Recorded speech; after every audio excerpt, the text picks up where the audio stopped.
y'all. So real quick, because I am editing a video, I wanted to come on here and basically say like, so some of the, well, what I'm talking about in this video, so I told you guys I was doing a, American Horror Stories of BMT, okay? So please understand that what I'm saying in this video is what I experienced and what I went through and or seen one of my wingmen go through. Like, I was there to see it. This wasn't a story that was told to me. This wasn't a story that people were talking about and I overheard. I was actually in the room when certain things were going on. So if you feel a type way about anything, that's on you. If you don't want to see it, don't watch it. Like, I'm not even trying to be funny or be an asshole. I'm really just saying, because I know a lot of people tend to get in their feelings about speaking your truth and saying how you feel about certain things that you went through or certain things that you saw. So just know, again, that everything that I'm talking about and how I feel, the names and everything that I'm saying in this video is how I felt. So I didn't I didn't name any specific people on purpose. I never do, unless it's something positive, and that's just what it is. So I just wanted to come on here really quick, because I know somebody's gonna be like, oh, why would you say that? Oh, why would you post this video saying these things? Because that's how I felt. The thing about BMT is that when you go to BMT, a lot of the sergeants say whatever the fuck they want. And because you are in basic training, you don't get to talk back or, say how you feel or what you think. They try to intimidate you, to me. And again, these are my thoughts and my opinions. I feel like they try to intimidate you enough to where you don't say anything. Like I said in the video, you'll see like me saying that they give you certain little ways, such as like the feedback form to go and voice how you feel about whatever. But I'm telling y'all because this is what this platform is for, to tell y'all what happened in BMT, what I went through, what I saw and stuff like that. So as soon as I start seeing the comments in the comment section about inappropriate anything I said, I'm gonna block you. Y'all, welcome back. Okay, I know y'all just saying this hoodie, this outfit in the last video. I don't care. We do not care. Okay, so real quick, I told y'all that my story times was going to be called American Horror Stories of BMT. So this is another horror story of BMT. Okay, so basically, y'all know that when you go to chow, you go to the defect. Okay, so you get in there and I swear I keep hearing stuff. I don't like being home alone, because I swear I be hearing stuff. And really probably don't mean nothing. But anyway, so yeah, like, when you go inside the defect, there's all types of MTIs in there. Your MTI, my MTI, they MTI, it's a bunch of them in there. They have the big long table at the end of, at the back of the defect with all of the MTIs. It's called the snake pit. If they see anything, they hear anything, they hollering, okay? So there's one guy, he was a master sergeant, and he was such a dickhead. Like, of course we know with it being basic training that they're supposed to, like, yell and, like, try to intimidate you and just be a type of way. This guy was a dickhead, like, legit a dickhead. But for what? What? It was never given we were scared of you, sir. Like, what? He was such... It was never given scared, homeboy. It was never given that. But, yeah, he was like, there was such a, like, intimidating kind of, like, anytime I had any type of interaction with this man or been around him, it was always, like, such a negative vibe. And again, I get, being in BMT, they're supposed to, like, in the whole thing about breaking you down to build you back up and, just making you confident in the things that you have to do, speaking publicly, marching, just whatever you have to do. I get it. there is still, I believe, a level of respect that you should receive being a fucking human being, okay? If you don't already have tough skin, I do feel like you may struggle a little bit. And it's okay to cry, you know, in BMT, it's okay to cry. People cry all the time. People cry when they was getting phone calls. So don't be ashamed to cry in BMT. But if you don't have thick skin, hopefully this will help you to develop thick skin. But if you don't have it prior to BMT, your feelings are going to be hurt a lot, because majority of the MTIs are really good people, and they do try to help you. They want the best for you, obviously, because at the end of those 7.5 weeks, I am no longer a trainee. I'm now on the same playing field as you. You get what I'm saying? Like, we may not wear the same rank, but we're all in this together, and you know, I'm now your equal in a sense, if you get what I'm saying. So this one sergeant, like, he was such a fuckwad. Like, I cannot tell you, like, I don't even know how else to say how terrible he was. Like, and they have, oh, do I have it? They have these things called, I don't think I have it in here. They have these things called comment sheets, where you could basically like write, oh, I thought I had one. I don't. I have one, I just don't have it with me. But they have like these things called like the little comment sheets, where you could basically like write feedback forms, I'm sorry, like where you could write down, you know, whatever you feeling or what you thinking, what happened to you, when it happened, who was involved, and then put it inside the box, and they actually read those. So if you're going to basic training, please make sure that if you're having any issues or anything like that, that you feel like you want somebody else to read and be able to help you with, you could put your name on it. You don't have to put your name on it. You know, if you want them to know who it is that's writing this, put your name on it, obviously. But you don't have to. It's not a mandatory thing. But definitely put those feedback forms in. Let them know what you're thinking and what you're feeling, because I know I wrote one about the roaches. They got roaches in the DFAC. Like, when we first got there, we had our backpack on. This is a sidebar. We had our backpack on. Me and Serrano, hey Serrano, we were water monitors together, and we had to take our book bags off, and we sat them down. And as I sat the book bag down, I seen the roach. I was like, so, and then we got to the end of the runner where we had to write face, and I'm like, it's a roach. It was a roach on the table, and I just was like, it was a roach. It was a roach. Write y'all a feedback form, because it was a roach. They need exterminators coming out here. I don't fucking know what they need to do, but they need to do something, because that's not sanitary. That's nasty. So anyway, yeah. So this MTI, right? He was a real butthole for whatever reason, and then he came. I'm not even gonna tell y'all about that story. That'll be another story. He was actually called to our dormitory for one of the trainees, and all of my wingman from my dorm, if they're watching this, they know exactly what I'm talking about. He was called to our dorm for one of the trainees at the time who had refused to sign a comment. A comment is basically like where something bad happens. I mean, it could be for something good too, but if something bad happens, they kind of like write you a comment. It like goes on your BMT report card, and it says this, that, and the third happened, or whatever the case may be. And then like they can all go back into the system and look and see, you know, like what problems or issues you've had. And I also think that if you get that, you can't have like top graduate or something like that.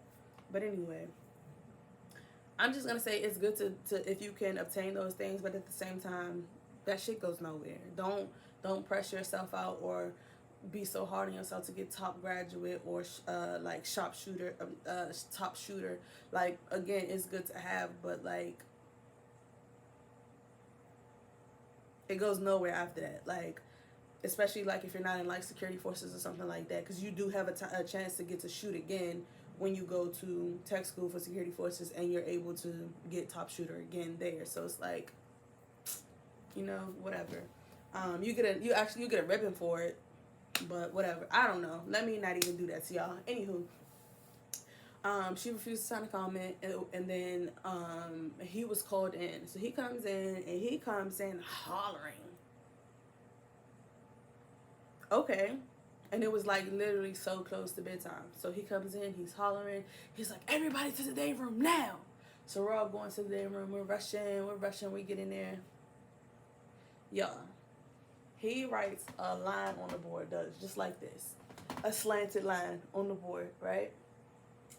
So he's like, y'all know that being in BMT, yada, yada, yada, we have a standard to uphold, and if this is the standard on the board. And then he's like, we want you to be here. And if you're below this line, that means you fall below the standards. And something literally took like a 2-minute, it was a 2-minute little whatever the fuck he had to say. And then he told us to get out. So we get out, we go back to our chairs. We have chairs next to our lockers that line up with our beds or whatever.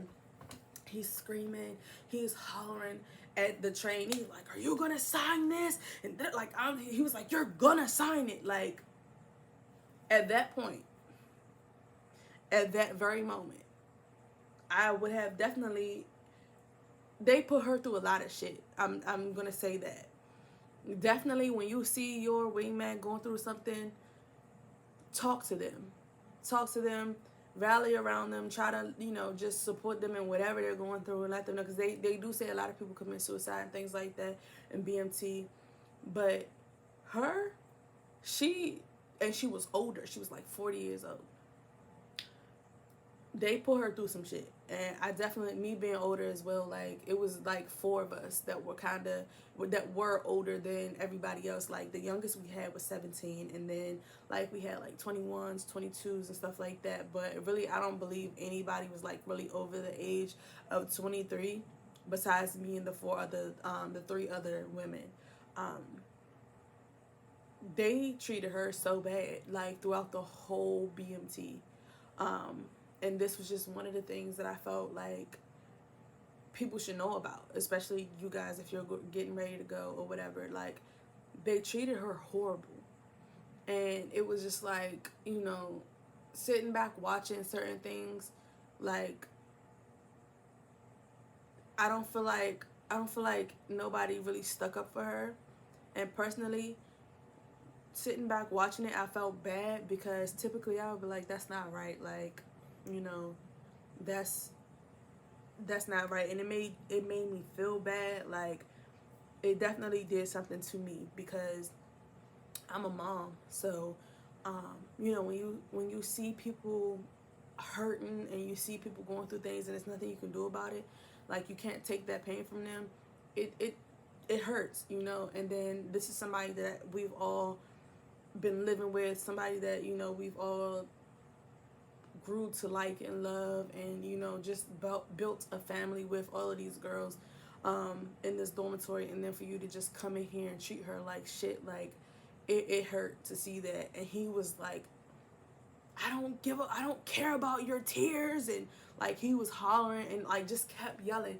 Not one time did he like bring his voice down back to a normal level. The entire time he was in the dorm, he screamed. And like, just like talk to her like shit. Like, again, I get that it's supposed to be like an intimidating atmosphere and stuff like that, but that wasn't intimidation. That was bullying. Like, he bullied her. He talked down to her. Like, he treated her fucked up. So I definitely believe that you guys should make sure that you look out for one another, you take care of each other, because you may need them just like how they need you at some point in time. Like, my road dog, my best friend there was Hicks, and when I was going through things, she was right there. You get what I'm saying? Like, she was there. So like, definitely, you know, lean on your wingman, because that's what they're there for. I did go and talk to her after the fact. I think a lot of us did. And we all kind of, just let her know that we were there for her, and that, if she wanted to talk or whatever the case may have been, we were there for her. But that was fucked up. He was fucked up. And then I had an encounter with him around the time that we were getting ready to graduate.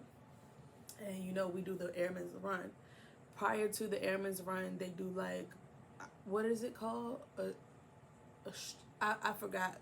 I can't remember the name of it. But basically, like they run back and forth and then they come back or whatever. And that's like one of your technically it's an aerobic day for you, like your run day for PT. So you don't do PT that day that you do the run, the practice run for the airman's run.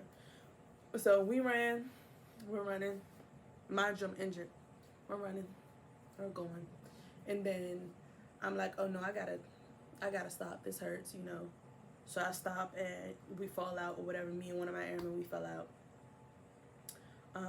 My wingman, I'm sorry, we fell out. And then he was kind of like running in the back because there was a lot of MTIs running in the front. And then in front of every flight, obviously, there was that flight's MTI running in front. And then they had like the sports med doctors like riding on the gator, with us just in case somebody fell or got hurt. They were there to help. Him and some other guys were in the back. I can only really remember him because he was the only dickhead. He was in the back, and I just remember him saying, "What's going on with you guys? Why did you stop running?" And I was like, because you have to give your reported statement before speaking to any MTI, anybody. So I said, "Sir, trainee Hope reports his order. I'm hurt, sir. And I needed to fall out because I'm not supposed to be really like running like that in the first place. So I needed to fall out." He's like, "Well, I guess you two can hobble back on over to the squadron. You're so pitiful. You're pathetic." Sir, shut the fuck up. Like, that's really how I want it to be. Because just as nasty as you think you are, I'm just as bad. Like, you don't want to be like that. Personally, I don't want to be like that in my work setting. I don't want people to think that like I'm nasty or like they can't talk to me, like I got a nasty attitude, a poor disposition or anything like that. But you're not gonna talk to me crazy. Like, I'm just not for that. And I know a lot of people are like that. Some people are kind of passive and they, like, "Oh, it doesn't bother me. It's okay." No, it's not. It's not okay. It's not okay. It's not. And you're not gonna talk to me like that. So I just was like, I just looked at him and he kept running. And then me and my wingman looked at each other and I just was like, I cannot fucking stand this guy. And she was like, "I know, me either. He makes me sick." And we kept going. I'm just like, why does he feel like he have to talk to people that way? Especially like if somebody's hurt, like, and he was huge too. Like, he was super tall. I'm gonna say he was at least 6'1". At the minimum, he was 6'1". He was kind of like, a solid dude. So he was a big dude. So like, and I already feel this type way because I'm a female. I'm 5'5". I'm not tall at all. And then you're standing over top of me, like towering over. I don't know. I don't know, y'all. Like, it was bad. He's just like, he. They say they put the wrong people of power in. They put the wrong type of people in positions of power, and he is the wrong type of person to be in that position because, again, like, there's so many ways to do your job, and for you to, like, you do not have to be that mean, you do not have to be that nasty. Like, again, we know the purpose of BMT is kind of like to tear you down or whatever, but he literally took it overboard every single time. I have another story time that I'm going to give to you guys, but obviously not in this video, about him. Like, I have a few stories that I can tell you about this man. And he's like really ridiculous. Like, he's super, super ridiculous. And I'm just like, I'm pretty sure he's still there. So And I know a lot of y'all are going to go to the BMT. So when y'all get out of there, make sure y'all come back here and y'all come see me and put in the comments what the hell was going on. And if you met this man and if you know who I'm talking about, okay? Because it's kind of hard to miss. I'm telling you, he's a big guy, you know. He's kind of intimidating or whatever, but just be mindful that, you know, that you're there for a purpose. Remember your why is all I can say, because had that happened to me in that moment, I don't think that I would have been able to keep my military bearing or even like act as if I was gonna be okay with him talking to me the way that he was talking to her. So I think I probably would have went home. Like, a lot of people say, and I personally was like, why would all of you go through all of this just to turn around and go home? Like, when I seen a lot of the people leaving from tech school, like, y'all went through all of this stuff just to turn around and go home? Nope, not me. Y'all gonna give me mine. And that's how I felt about it. That was kind of like my mindset and how I got through a lot of different things as far as BMT is concerned. But he's really ridiculous. Like, he is on another level with it. And being a black woman, he was a white guy. Being a black woman, I definitely felt super disrespected with the way he talked to the women there. And then the girl was a black girl, and just the way how he spoke to her, just like, it made my skin crawl. Like, I don't know. They say, you know, that they are all about like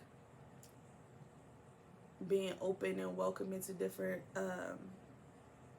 backgrounds and races and things like that. I'm not gonna say that he was the R word, but to me he seemed kind of close to it, because I really only believe that I've seen him act that way with my kind. So, you know, I know that's a little deep or whatever, and I'm not gonna reach, like I said, I'm not sure if he was that or not. You know, I'm not saying that he was. So for all of y'all that's great, get in the comments and be like, oh, why would you say that? Shut up, because that's not what I said. But yeah, he was a lot. He was a lot, like, definitely a lot. And if I was to ever see this man again, I wouldn't have no words for him, because the words that I would have for him would be super colorful. I was going to put a whole bunch of razzle dazzle on that conversation, honey. I'm telling you. But yeah, I'm going to go ahead and end this video here. That was this week's horror story from BMT. Again, definitely make sure that you all pay attention to your wingman and make sure that they're okay, that you basically like rally around them and comfort them in any situation that they're feeling uncomfortable in. Talk to your wingman. Make sure you talk to someone. There's always somebody you can talk to. There's a phone inside the latrine that you could just pick up and talk to. What's it called? I don't know. It's 3 o'clock, 2 o'clock in the morning. I'm filming this. There's a phone in the bathroom that you could pick up and you can call and talk to. You can't like call out and talk to your family or nothing like that, but you can call out and talk to. I don't know why I can't think of who these people are, but you can call out and speak to people 24 hours a day. But yeah, definitely make sure that you take care of yourself mentally as well as physically while you're there, because it's definitely a lot. It's definitely draining. It's hard work, you know. But like I said, that's my story time. So I will see you all in the next video. I hope you all enjoyed this. Definitely make sure that you like, comment, and subscribe, and come back for the next video. Look in your eyes, shit is dangerous. Grateful I had all the patience.